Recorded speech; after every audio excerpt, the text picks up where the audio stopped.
I'm Greg Ledesma. I'm the owner of the Burnt Ledesma Funeral Home. What we say and how we say it. I was recently watching a commercial and Mike Ditka, the former Bears coach, was given a spoof on speaking to a number of people. And he was speaking as if he was speaking to men in a locker room. Loud, boisterous, kind of rough, using that kind of tone of voice. As you know, it probably would not be appropriate if we were counseling somebody or if we were trying to convey an important legal matter to someone. It's the same way when we make funeral arrangements. We try to be empathetic and compassionate, and we use a tone of voice that would indicate such. When we communicate to people, the words that we choose are very strong. We must remember that words can be as sharp as a knife and can be as strong as the written word. Be careful in what you say. I'm going to leave you this one bit of thought, and I would invite you to go to Google and look up Barbara Jordan. Barbara Jordan died a number of years ago, I think maybe 20 or 25 years ago. She was the first woman elected to the House of Representatives for the state of Texas. She was a black woman. She was a large black woman. Something that we would say in our walk of life that would not fit the realm of a model. Her voice was kind of harsh even. And yet when Barbara Jordan spoke, you wanted to listen to what she had to say. She was articulate, she was intelligent, and she had very powerful statements. And when she spoke, everybody listened. At the time, she was considered one of the most eloquent speakers in the House of Representatives and will be remembered for years on what Barbara Jordan had to say. Yet, in her appearance, if you just saw her, you had these preconceived ideas who Barbara was. You listened to what she had to say. It is so important to edit the words that you say. Not every thought that you have should be verbalized. Be careful, because your words are powerful.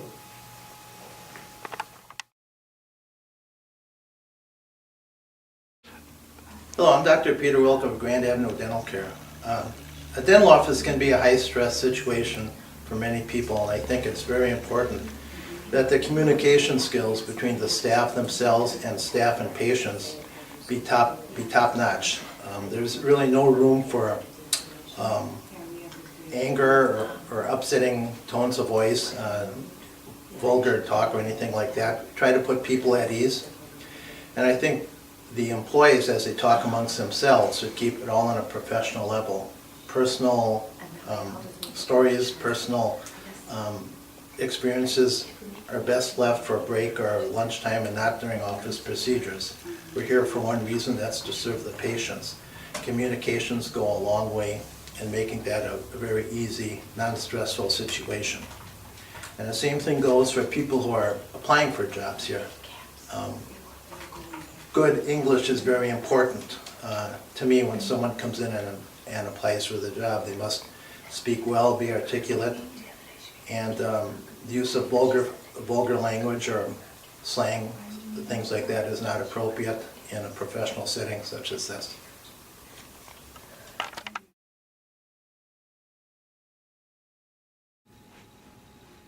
Tim Perman, President of the First National Bank of Hartford.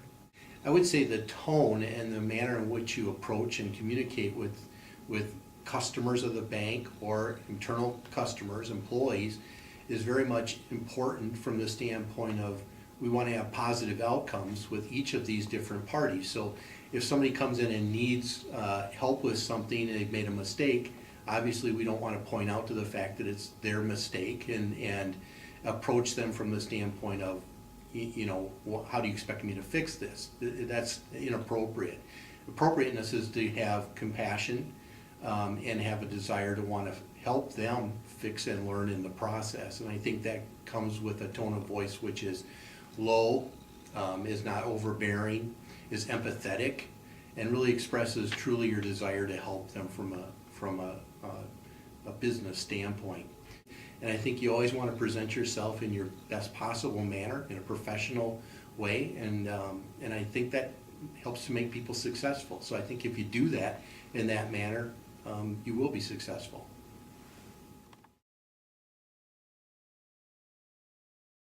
So I want to talk about setting the appropriate environment or atmosphere for communicating with other people in a positive way. The whole atmosphere and environment and the way you are perceived is going to depend on what tone, language, or volume that you use in communicating with people. So when you come into a situation, you need to really be aware and evaluate that situation. Who are you coming into a situation with? If you're going to a party, your approach is going to be much different than if you're coming into a job interview. So if you speak softly and you are clear and confident in your communications, you're going to be perceived in a friendly way, and you're going to most likely receive a friendly response. On the other hand, if you mumble and you're irritated and you're loud and shouting, you're most likely going to be perceived in an unfriendly way. So depending on what tone you want to set, you need to remember that it's not just what you're saying, it's also going to be about how you say it. And I'll give you an example. Come here. Come here! Very negative. You think you're in trouble. Someone may say, come here. They may want to show you something very favorably. So it's very important to keep in mind that your volume and tone, in addition to your words, are going to have a really big impact on how you are perceived by other people. Well, because if you don't speak the right way with the appropriate tones, you don't get your message across and people misunderstand you, and what you intended to say doesn't really get across. It's important because if you don't use the appropriate or correct language or body language, a lot of people won't respect you as much. They'll kind of look down upon you, and you always want your peers to think highly of you. So I think that if you don't use it, then they think of you more poorly, and they don't respect you, and they kind of look down to you toward. Some examples would be like if you're walking around school and you hear this guy scream like the F word, every other word in the sentence, and you're not going to take him as seriously, and you're not going to respect him as much because you just think that he's, kind of angry. Words are a lot more than just that, but at the same time, language entirely is based upon your enunciations and the way you say things. So therefore, the way you say them in terms of tone, as well as how you convey your words, are all necessary to accurately give language a way to convey the message you're trying to give. You can't really get your message across if you don't have the correct body language and your tone, and the complete message, it all depends on your tone. If you have a harsh tone or a soft tone, things can come across completely different.